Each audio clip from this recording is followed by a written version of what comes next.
नमस्कार साथियों, स्वागत है आप सभी का आपके इस अपने यूट्यूब चैनल एग्जामोनिक्स पे। आज हम लोग बात करने वाले हैं BSPSCL टेक्नीशियन ग्रेड 3 के रिगार्डिंग जो आपके डॉक्यूमेंट वेरिफिकेशन होने हैं उसी से रिलेटेड कुछ पॉइंट्स हैं, उस सभी को हम लोग वन बाय वन डील करेंगे। तो चलिए, उससे पहले जितने भी लोग चैनल पर नए हैं कृपया चैनल को सब्सक्राइब करिए। आप लोग से विनम्र आग्रह है, चैनल को सब्सक्राइब करिए और वीडियो अगर आपको इन्फॉर्मेटिव लगेगा तो आप लास्ट में लाइक भी कर दीजिएगा, ठीक है। तो चलिए हम लोग एक पॉइंट पे बात करते हैं। एक तो सबसे पहला पॉइंट जो स्टूडेंट का भी है, जो सेलेक्टेड है, उनको ये बात का डर लग रहा है कि DB जितना जल्दी से जल्दी हो जाता, क्या पता एग्ज़ाम कैंसिल हो जाए, फिर रिजल्ट रिवाइज होकर के आ जाए। तो आप लोग ये फालतू का टेंशन ले रहे हैं, ऐसा कुछ भी नहीं होगा, ठीक है। ऐसा कुछ भी नहीं होने वाला है। जो रिजल्ट आ गया है सो आ गया है। जो आयोग है वो आपको 13 अक्टूबर तक तो डेट दिया ही था ऑब्जेक्शन के लिए। तो जो ऑब्जेक्शन का डेट है वो जेन्युइन कैंडिडेट का है कि मान के चलिए कि अगर मान लिए EWS का जो कट ऑफ गया था वो 70.018 शायद गया था, लगभग इसी के अप्रोक्स में था।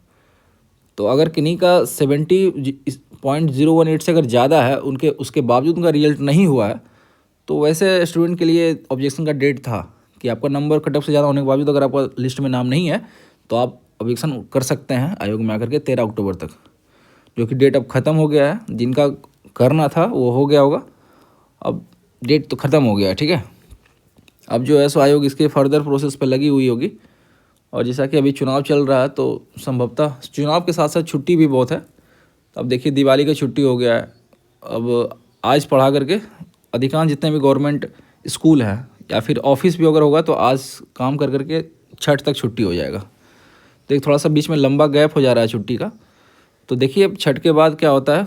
संभावना है कि छठ के बाद जो आपका प्रोसेस DB का शुरू करवा लिया जाएगा, ठीक है। तो आप लोग इस बात को लेकर बिल्कुल भी अस्वस्थ रहें कि अब कुछ भी नहीं होना है, कोई रिवाइज रिजल्ट नहीं आएगा, कोई इसमें एग्ज़ाम कैंसिल का तो खैर बात ही नहीं है। चलिए ठीक है, तब हम लोग बात करते हैं डॉक्यूमेंट वेरिफिकेशन के में क्या क्या ज़रूरी डॉक्यूमेंट्स है आपको बनाना है। तो पहले बात तो नोटिफिकेशन का देखिए, यहाँ पे हम कटिंग लगा दिए हैं कि जो आपका डॉक्यूमेंट्स है जो ऑफिशियली आपसे मांगा गया है वो ये है कुछ, आप इसको देख सकते हैं। ये सब तो हो गया आपका एकेडमिक डॉक्यूमेंट्स, ठीक है। इसमें आपका एकेडमिक हो गया, कुछ आपका ये RTPS वाला डॉक्यूमेंट्स भी है, जैसे NCL हो गया, EWS हो गया, या SC ST वाला जो हो गया। अब बाकी का फिर आपका मैट्रिक का सर्टिफिकेट है, ITI वाला सर्टिफिकेट है, ठीक है। तो ये सब चीज़ों, ये तो बेसिक डॉक्यूमेंट्स है, वो तो आपके पास होगा ही होगा। जो बनवाना है इससे अलग में वो 2-3 डॉक्यूमेंट्स है जो इससे अलग है, उसको आपको बनवाना पड़ेगा। तो उस पर हम बाद में चर्चा करेंगे, पहले आप इसको देख लीजिए कि क्या क्या डॉक्यूमेंट्स आपको एकेडमिक में चाहिए। तो सबसे पहला आपका मैट्रिक सर्टिफिकेट, ठीक है। फिर दूसरा है marksheet of ITI। Marksheet and ITI certificate दोनों चाहिए, ध्यान रखिएगा बात को। ITI का आपको मार्कशीट भी चाहिए और ITI का सर्टिफिकेट भी चाहिए, ठीक है। तीसरा है caste and creamy layer certificate issued by competent authority. और आप अगर OBC का फ़ायदा उठाएं, BC या EBC, तो उसमें आपको NCL लगाना पड़ेगा, नॉन क्रीमी लेयर वाला, ठीक है। तो ये सब तो उम्मीद करते हैं सभी लोग के पास बना हुआ होगा। फिर चौथा में है दिव्यांग का सर्टिफिकेट।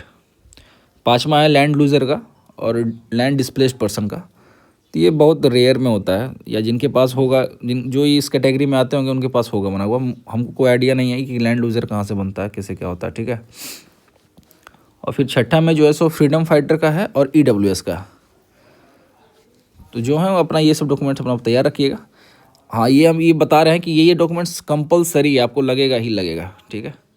मैट्रिक का सर्टिफिकेट, ITI का मार्कशीट और सर्टिफिकेट, कास्ट और क्रीमी लेयर, दिव्यांग, लैंड लूजर, फिर EWS या फ्रीडम फाइटर, ठीक है। और ये सातवां में हो गया आपका परमानेंट डोमिसाइल, मतलब आवासीय। और ये सब जो है ना, जो RTPS का जो सर्टिफिकेट मांग रहा है, डोमिसाइल है आपका, EWS हो गया, फ्रीडम फाइटर हो गया, डिस्प्लेस्ड वाला हो गया, या फिर क्रीमी लेयर, ये सारा आप RO लेवल का बना लीजिए। जो ब्लॉक से बनता है ना RO लेवल का सारा वही काम करेगा, कोई दिक्कत नहीं। आपको SDO या फिर DM लेवल का बनाने का कोई ज़रूरत नहीं है, ठीक है। और आपके ये जो 8वां पॉइंट है, candidate already employed in government और semi government organisation public sector will have to submit NOC from his employer when shortlisted for verification और ज्वाइनिंग। ये बहुत इंपॉर्टेंट है जो पहले से जॉब कर रहे हैं, ठीक है। मैंने देखा है, मेरे परिचित हैं, उनका डीवी में बहुत ज़्यादा समस्या हो गया था। वो पहले रेलवे में थे, उसके बाद उन्होंने बिहार गवर्नमेंट का जॉब ज्वाइन किया था, तो उनको एनओसी लेने में बहुत समस्या हुआ, बहुत ज़्यादा समस्या हुआ। तो आप लोग कोशिश करिए कि आप एनओसी के लिए अभी से आप लग जाइए अपने डिपार्टमेंट में, कि किसी प्रकार से आपको जल्दी से जल्दी आपको मिल जाए एनओसी, ठीक है। नहीं तो बहुत दिक्कत हो जाता है, आपका सैलरी वैलरी भी आने में थोड़ा समस्या हो जाएगा अगर आपसे लेट हुआ एनओसी लाने में तो, ठीक है। अगला पॉइंट है आपका आइडेंटिटी प्रूफ। तो ये तो सबके पास होता है, आधार कार्ड ले लीजिएगा, passport, Aadhaar card, PAN card, voter card, ये सब में से कोई चलेगा। फिर अगला पॉइंट है coloured photograph. Same photograph as use in the online application form. जो आपने ऑनलाइन एप्लीकेशन में दिया था वही अलग कलर्ड फोटो नहीं होगा अगर आपके पास, तो आप एप्लीकेशन का अगर आपके पास पीडीएफ होगा ना, तो वहाँ से आप निकलवा लीजिएगा, ठीक है। और ये 11वां नंबर में जो इम्पोर्टेंट है, सबसे इम्पोर्टेंट है, काउंटरफोलियो ऑफ एडमिट कार्ड। जो आप एडमिट कार्ड एग्ज़ाम देने के लिए गए होंगे ना निकाल करके, तो उसमें 2 पार्ट में होता है ऐसे। तो ऊपर वाला जमा कर लेता है और नीचे वाला आपको दे देता है, उसमें मोहर और सिस्टम नंबर लिख करके और इन्विजिलेटर का साइन होता है, वो आपको दे देता है। तो ये वाला जो आपको दिया था ना एग्ज़ाम के टाइम, ये भी आपका मस्ट है। चलिए ठीक है, ये तो हो गया आपका जो ऑफिशियली दिया हुआ था, मतलब ये एकेडमिक प्लस आरटीपीएस का जो सर्टिफिकेट है। अब आते हैं जो आपको अलग से बनवाना है। देखिए, सिक्योरिटी बॉन्ड आपको 3 चीज़ बनाना है। एक हो गया सिक्योरिटी बॉन्ड हो गया, एक हो गया एफिडेविट हो गया, तीसरा मेडिकल फिटनेस सर्टिफिकेट। ये 3 आपको बनाना पड़ेगा, ठीक है। तो देखिए सिक्योरिटी बॉन्ड का ये आपको फॉर्मेट है, ये फॉर्मेट को आपको टाइप करवा लेना है स्टैम्प पेपर पे, ठीक है। तो यहाँ से आप देखिए कि इसमें क्या क्या भरना है, आप देख लीजिए एक बार। Security bond by newly recruited में आपको डालना है कि आपका पोस्ट, आप टेक्नीशियन ग्रेड 3 में है तो यहाँ पे लिख दीजिएगा टेक्नीशियन ग्रेड 3, ठीक है। यहाँ पे टेक्नीशियन ग्रेड 3 अपना पोस्ट का नाम लिख दीजिएगा। उसके बाद ये पहला पॉइंट है, आप इसको पढ़ लीजिए, हम पढ़े हुए हैं, तो आप यहाँ पे देख लीजिए, हम जो बता रहे हैं आप फिर से पढ़ करके आप देख लीजिएगा, ठीक है। यहाँ पे आई में अपना नाम दे दीजिएगा, आपका अपना नाम, ठीक है। और स्टेट वेरोडिंग complete with the following instructions, whereas I, या फिर इसे यहाँ पे आपका नाम रहेगा। सन ऑफ में आपके पिताजी का नाम रहेगा, पिताजी का नाम। रेसिडेंट में फिर अपना पूरा एड्रेस फिल कर दीजिएगा, post office, police station, district, appointed as, फिर यहाँ पे आप पोस्ट का नाम लिख देगा टेक्नीशियन ग्रेड 3, ठीक है। और ये पे जो कंपनी लेटर है ना, इसको आप ब्लैंक छोड़ दीजिएगा, ब्लैंक, क्योंकि आपका जब ज्वाइन लेटर आएगा तो उसमें लिखा रहेगा कंपनी लेटर, डेट और ऑन डेट, ये तीनों को आप वहाँ से देख करके आप लिखिएगा। तो इसको आप तीनों को ब्लैंक छोड़ दीजिएगा, ठीक है। ऑन बीइंग अपॉइंटेड एज में फिर से आपको पोस्ट का नाम लिखना है टेक्नीशियन ग्रेड 3, ठीक है। फिर द प्रोविज़न ये सब फ्री का पढ़ लीजिए आप, हम पढ़े हुए हैं। फिर से आप छठे पॉइंट में जाइएगा, सो डेट आई, फिर आपका यहाँ पे नाम रहेगा, ये आपका नाम है। सन ऑफ में आपके पिताजी का नाम रहेगा, फिर आपका रेसिडेंट ऑफ, फिर आप यहाँ पे अपना पूरा एड्रेस भर दीजिएगा, ठीक है। And where is in furtherance of the job, यहाँ पे आई गया, फिर अपना नाम लिख दीजिएगा, ठीक है।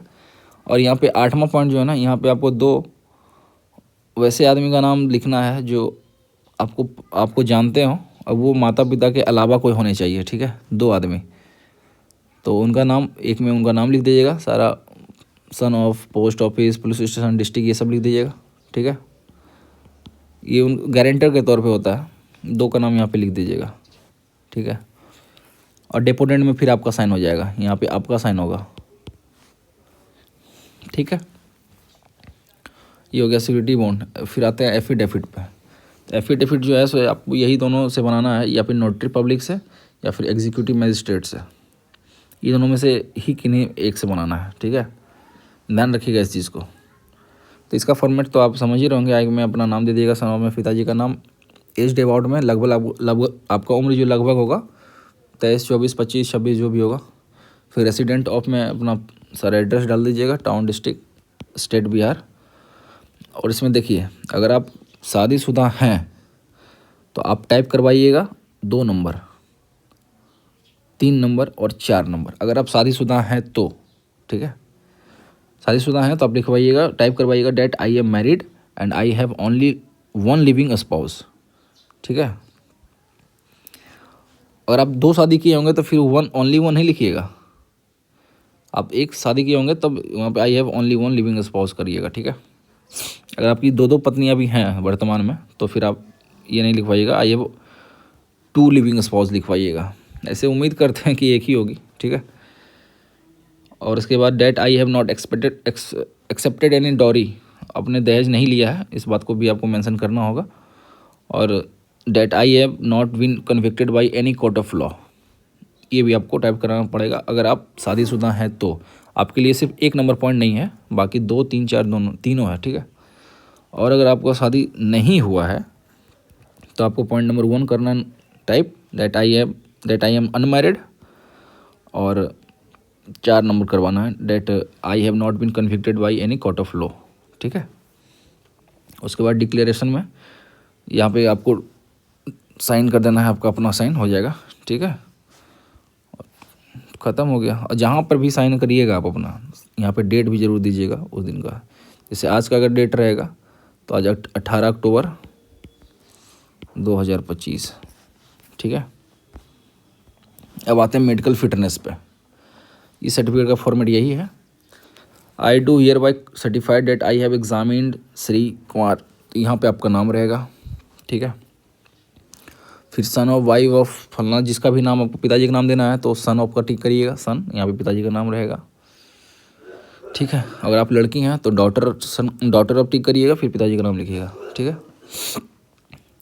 फॉर एम्प्लॉयमेंट इन द, आप यहाँ पे डिपार्टमेंट का नाम लिखिएगा, BSPHCL पटना, ठीक है। And can not discover that he is, ये सब आपका डॉक्टर फिल करेंगे, ठीक है, इसको आप छोड़ दीजिएगा। ये सारी चीज़ आपको डॉक्टर फिल करेंगे। बस यहाँ पे अपना दे दीजिएगा age, the candidate age is according to his own statement, जो भी होगा 23 साल दे दीजिएगा। Year and by appearance about 20, जो यहाँ पे रहेगा वही ईयर यहाँ पे रहेगा, 23, 23, 25, 25, ठीक है। अब बाकी ये सारे जो आपको कॉलम है ये सारे डॉक्टर फिल करेंगे, ठीक है। और यहाँ पे जो मेडिकल ऑफिसर होंगे ना, इस बात को आप ध्यान रखिएगा, या तो सिविल सर्जन होना चाहिए या फिर असिस्टेंट सिविल सर्जन, ये इन्हीं दोनों का यहाँ पे काम करेगा, ठीक है। अब ध्यान रखिएगा, जहाँ पे आप करवाने जाइएगा तो यहाँ से एक पूछ लीजिएगा कि वो सिविल सर्जन है या फिर नहीं तो असिस्टेंट सिविल सर्जन होने चाहिए, ठीक। उसके बाद फिर डिक्लेरेशन बाय कैंडिडेट में है आई, फिर यहाँ पे अपना नाम दे दीजिएगा। Candidate for employment in the, फिर से वहीं पे BSPHCL Patna, department of the government of Bihar, to hereby declare that I have any time been pronounce unfit of government, ये सारी चीज़ है। और यहाँ पे कैंडिडेट ऑफ सिग्नेचर में अपना नाम कर दीजिएगा, यहाँ पे डेट दीजिएगा, ठीक है। बस यही 3 सर्टिफिकेट है जो आपको बनाना है। अब यहाँ पे मेडिकल फिटनेस जो है सो आपका बन जाएगा, आपका अपना डिस्ट्रिक्ट हॉस्पिटल जो होता है जिसको बोलते हैं ना सदर अस्पताल, वहाँ से बना लीजिएगा। और जो बिहार के बाहर के हैं, मतलब अदर स्टेट के हैं, तो भी अपने डिस्ट्रिक्ट हॉस्पिटल से बनाइएगा, सदर हॉस्पिटल से। एक बात को ध्यान रखिएगा कि जो सर्टिफिकेट तभी बनेगा जब आपका हॉस्पिटल सरकारी होना चाहिए, प्राइवेट हॉस्पिटल से नहीं बनाना है इसको, ठीक है। ये सरकारी हॉस्पिटल गवर्नमेंट होना चाहिए। यही फॉर्मेट था एफिडेविट का, बता दिए। सिक्योरिटी बॉन्ड का फॉर्मेट है और ये सब है। तो आप ध्यान रखिएगा, सिक्योरिटी बॉन्ड और आपका एफिडेविट, इसको आप टाइप करवा लीजिएगा स्टैम्प पेपर पे, 100 रुपये का। नॉन जुडिशियल आता है, देखिए लिख देते हैं यहाँ पे, नॉन जुडिशियल स्टैम्प पेपर आता है 100 रुपये का, ठीक है। उस पर आप टाइप करवा लीजिएगा ये दोनों को, एफिडेविट को और सिक्योरिटी बॉन्ड को, ठीक है। बाकी जो मेडिकल फिटनेस है इसका यही फॉर्मेट रहेगा। आप चाहें तो यहाँ से तो नहीं निकलेगा क्योंकि ये PPT फॉर्म में है, आपको ग्रुप में मिल जाएगा। आप किसी भी सिलेक्टेड ग्रुप में जाइएगा तो वहाँ पे आपको ये फिटनेस वाला सर्टिफिकेट मिल जाएगा। आप इसी को आप प्रिंट आउट निकाल लीजिएगा और इसी पे सारा चीज़ आप अपने हिसाब से देख के भर लीजिएगा, ठीक है। आपका ये काम हो जाएगा। हाँ, एक बात और ध्यान रखिएगा कि जहाँ भी आप साइन करवाते हैं सिविल सर्जन से या फिर मेडिकल ऑफिसर से या फिर यहाँ पे नोटरी से या मजिस्ट्रेट से, एग्जीक्यूटिव मजिस्ट्रेट से, तो वहाँ पे आप स्टैम्प भी ज़रूर मरवाइएगा, ठीक है। साइन का वैल्यू बिना स्टैम्प का नहीं होता। यहाँ पे अगर वो साइन करेंगे तो वहाँ पे उनका स्टैम्प भी लगना चाहिए, ठीक है। एफिडेविट में यहाँ पे डिपार्टमेंट में तो आपका साइन हो जाएगा और आपके साइन के नीचे यहाँ पे डेट भी होना ज़रूरी है। ध्यान रखिएगा 2 चीज़, जहाँ पे आप साइन कर रहे हैं वहाँ पे डेट ज़रूरी है और जहाँ पे आप साइन किन्हीं और के द्वारा करवा रहे हैं, जैसे नोटरी पब्लिक हो गया, फिर एग्जीक्यूटिव मजिस्ट्रेट हो गए, या फिर मेडिकल ऑफिसर हो गए, तो उन लोग का साइन जहाँ भी रहेगा वहाँ पे स्टैम्प मस्ट है, ठीक है। अगर आप सिर्फ साइन करवाते हैं तो फिर उस साइन का कोई मतलब नहीं रहता बिना स्टैम्प का।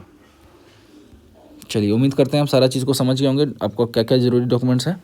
और आप लोग एकदम शांत रहिए, आपका रिजल्ट हो ही गया है, शांत से आराम से बैठिए। और अगर आप अगला एग्ज़ाम की तैयारी करना चाहते हैं तो आप बिल्कुल आराम से तैयारी करिए, क्योंकि आपको रिजल्ट हो चुका है। जब भी डीबी करवाए 15 दिन 20 दिन के बाद करवाए, कोई फ़र्क नहीं पड़ता है। हाँ, दिमाग में भी नेगेटिव चीज़ नहीं लाइए कि एग्ज़ाम कैंसिल होगा, रिजल्ट रिवाइज आएगा।